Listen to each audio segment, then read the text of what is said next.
पूजेची तयारी झालेली आहे. श्री यजमानांनी पाटावर बसावे आणि पळीवर पाणी तांबणात घेऊन आता पळीने पाणी तांबणात सोडावे. केशवाय नमः, माधवाय नमः, नारायण नमः, श्रीकृष्णाय नमः, श्री कुलदेवताय नमः, श्री गजाननाय नमः. परत पाण्याने अभिषेक करण्यासाठी आपण पाणी सोडावे.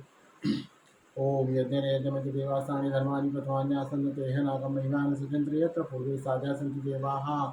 ओम राजाधिराजाय प्रसूय साईने नमो वयं वैश्रवणाय कुर्मे सवे कामान काम कामाय मह्यं कामेश्वरो वैश्रवणो ददातु कुबेराय वैश्रवणाय महाराजाय नमः.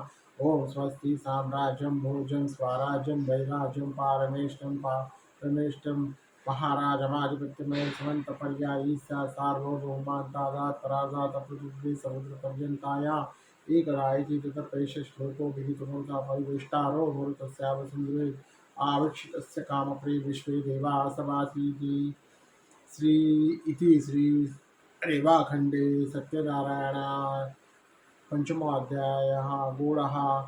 आता पूजा आवरलेली आहे. यजमानांनी आणि सर्व पाहुणे मंडळांनी